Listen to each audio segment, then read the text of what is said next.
Salut, c'est Elias, j'espère que tu es en forme aujourd'hui. Alors, c'est quoi le SMMA? Qu'est-ce que c'est le SMMA?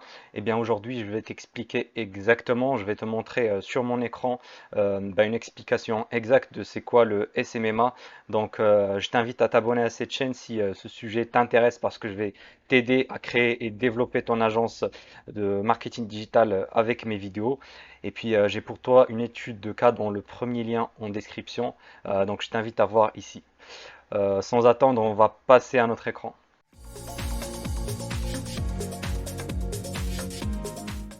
Alors, le SMMA, c'est quoi? Eh bien, c'est en anglais le diminutif de Social Media Marketing Agency. Donc, si je fais la traduction littérale, ça veut dire une agence de marketing sur les réseaux sociaux. Donc, c'est du B2B, donc c'est la prestation de services pour des professionnels, donc c'est du business to business. Mais moi, j'ai envie de dire que c'est même plus que ça. On peut même l'appeler en fait une agence de marketing qui offre des services dans le domaine du web à des entreprises. Enfin, ça englobe plusieurs services, pas juste les réseaux sociaux. Ça peut être aussi du SEO, euh, ça peut être de l'emailing. Donc, on va créer et gérer les campagnes d'email pour notre client. Ça peut être, par exemple, le community management, le trafic payant. Donc, quand je dis trafic payant, par exemple, TikTok Ads, Google Ads, Facebook Ads, donc tout ce qui est ads, tout ce qui contient le mot ads, donc c'est du trafic payant. Les campagnes d'influenceurs, aussi on peut l'offrir également. Et puis voilà, en fait, quand je dis une agence, ne crois pas que tu as besoin de bureaux. C'est une agence en vrai digitale, donc tu peux travailler de n'importe où. Euh, Tu peux travailler depuis chez toi, voilà, en voyageant comme un digital nomade. Tu peux travailler dans des marchés d'autres clients dans d'autres pays, par exemple. Voilà, moi par exemple, je suis en France, mais je travaille avec des clients en Belgique, voilà, dans d'autres pays. Voilà, si tu peux cibler le marché anglophone, donc signer des clients en Amérique, aux USA, au Canada, dans d'autres pays. Donc il n'y a aucune limite.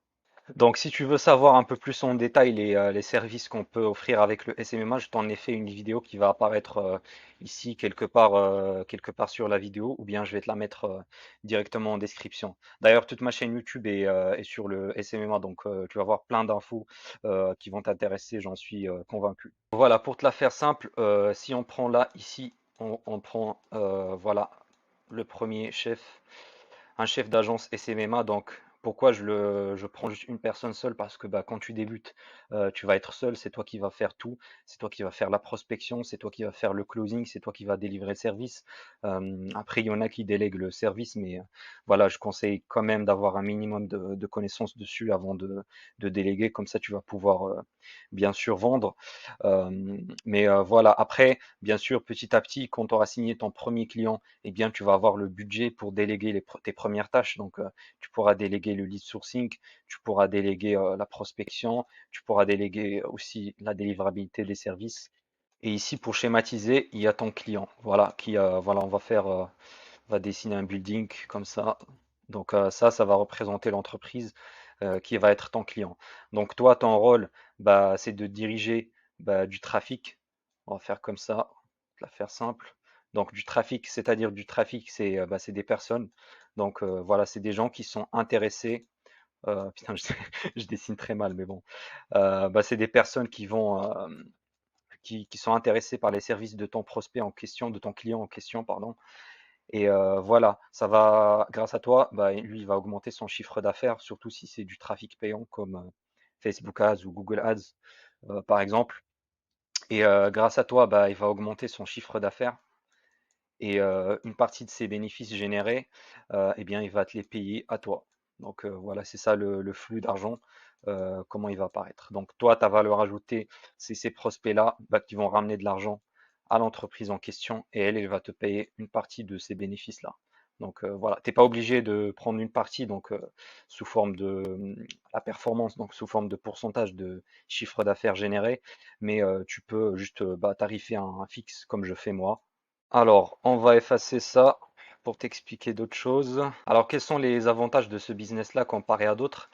Déjà, t'as pas besoin de capital. Donc, pas de capital de départ pour investir. Il faut juste voilà, se lancer, commencer à démarcher, c'est gratuit. Peut-être tu auras besoin de quelques logiciels, peut-être voilà, un téléphone, mais c'est vraiment donné à tout le monde. Je pense que tout le monde a un téléphone et une connexion Internet. Donc ça, c'est assez simple. Contrairement à d'autres business comme par exemple le drop, je te fais voilà, Amazon FBA, Amazon FBA, etc. Tous ces business-là, ils ont besoin d'un gros capital de départ. Donc, ils sont très risqués. Donc, tu es quasiment sûr de perdre ton argent. Alors qu'avec le SMA, l'avantage, c'est que tu n'as pas besoin de capital et tu te lances, même si tu te foires, au pire, si tu te foires, tu vas pas perdre de l'argent. Donc, au pire, tu vas perdre un peu de temps, mais tu n'auras pas une perte financière concrètement. Deuxième avantage, c'est que c'est assez stable. J'ai envie de dire, c'est comparé à d'autres business, franchement, c'est très stable parce que bah tu dépends pas d'un algorithme ou de Facebook Ads ou de Google Ads pour ton trafic seulement, par exemple comme avec le drop, ou bien tu dépends pas d'une grosse entité comme par exemple Amazon qui va te contrôler ton business. Ici, bah tu es assez indépendant, tu fais ce que tu veux avec ton business. Si un client te plaît, bah tu vas travailler avec lui. Si il est un peu relou et tu veux plus travailler avec lui, bah, tu peux arrêter la collaboration tout simplement. Et donc c'est ça, ça c'est un avantage qui est indéniable. Et puis l'avantage avec les services qui sont mensuels, bah, que c'est assez stable sur tous les mois. Bah, par exemple, si tu factures 2K, 1000 euros, 2000 euros ou 1000 euros par mois, bah, c'est assez stable sur des contrats. Tu peux faire des contrats sur 6 mois, sur un an, etc. Euh, Moi personnellement, je commence avec des contrats de 4 mois. Et en général, dans 90% des cas quasiment, bah, le client il est satisfait, il va rester avec moi dans mon agence. Et dans ce cas-là, je lui propose un contrat directement sur 12 mois. Donc voilà. Donc j'ai une certaine visibilité sur les prochains mois donc de la trésorerie de mon agence. En plus, bah, il y a une forte demande sur les agences SMMA parce que là, tu vois, dernièrement, bah, la télé n'est plus aussi regardée qu'avant. Là, contrairement aux réseaux sociaux, là, la télé est en train de s'effondrer. Toutes les techniques de marketing à l'ancienne, la radio, les flyers, voilà, les journaux, toutes ces techniques-là qui sont très dépassées et qui sont encore utilisées par des chefs d'entreprise qui ont la cinquantaine ou la soixantaine, eh bien, elles sont plus rentables comme avant. Donc là, c'est les réseaux sociaux qui montent en flèche et surtout avec les jeunes. Les jeunes qui arrivent sur le marché, bah, ils consomment plus la télé. Moi personnellement, enfin, ça fait 3 ans que j'ai pas vu de télé quasiment, donc juste pour te dire. Aussi, il y a moins de concurrence. Bah, ça serait de mentir si je te dis qu'il n'y a pas de concurrence. Là, il y a pas mal d'agences qui se lancent aussi. Mais l'avantage, c'est que au moins, il y a très peu, vraiment très peu d'agences qui sont très bons dans la prospection et dans la vente. Et il y a très peu d'agences qui vont délivrer les clients et les satisfaire. Des fois, je tombe, moi, personnellement, sur des clients, ils m'ont dit, j'ai déjà travaillé avec deux, trois agences, ils ont tous toutes fait de la merde. De la merde clairement, donc il y a beaucoup d'agences qui savent pas qu'est-ce qu'ils font. Donc, si tu es bon dans ce que tu fais, ou tu as une bonne équipe qui va bien délivrer le client derrière et que tu as des bonnes bases dans la prospection, un bon système, et ben franchement, tu vas exploser toute la concurrence. Donc, il y a quasiment pas de concurrence. Contrairement au drop, là, les coûts publicitaires sur Facebook depuis 2018-2019, ils ont explosé. Donc, c'est plus rentable le drop. Amazon FBA, pareil, il y a tellement de gens qui se lancent dessus. Donc, franchement, je ne conseille pas du tout ce genre de business-là.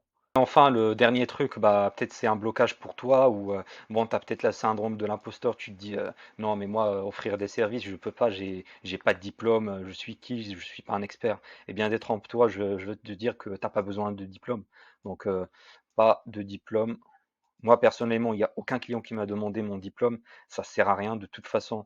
Tout ce qui est digital, il change tellement vite que les écoles de commerce, ils peuvent pas apprendre ça à tout le monde. Donc, on se forme juste en ligne directement, en prenant des formations sur YouTube, etc., etc. Donc, voilà, pas besoin de diplôme. Tu te formes et voilà, tu te fais ta propre expérience. Donc, ne te mets pas de blocage là-dessus. Tu peux te lancer directement. Après, ça serait trop beau si je te dis pas quand même qu'il y a des inconvénients, donc je vais être honnête avec toi.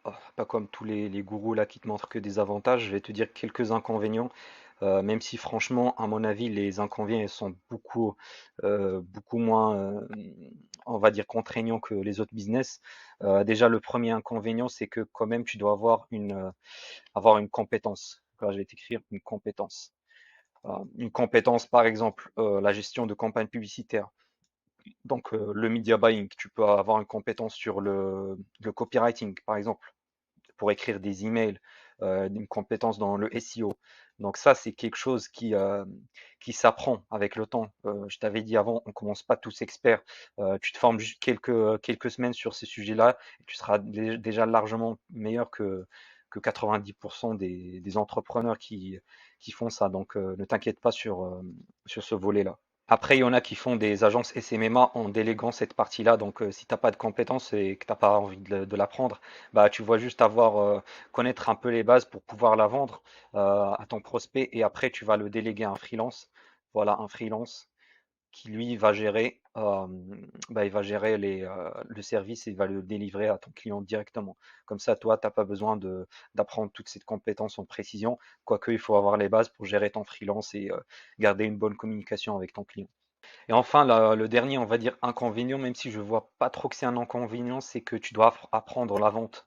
Donc, tu dois vraiment apprendre à vendre parce que la vente, c'est le nerf de la guerre dans une agence SMMA. Si tu sais pas vendre, comme je le dis toujours, tu peux être le meilleur dans le copywriting, dans le SEO, dans le media buying. Si t'es totalement nul en vente, tu vas jamais vendre ton service. Donc, la vente, c'est une compétence qui est cruciale et qui doit être apprise. Ça va te servir pour la prospection et bah, pendant tes rendez-vous, pendant ton R1 et R2, bah, pour closer ton prospect. Donc, c'est une compétence qui est très très importante pour closer tes clients.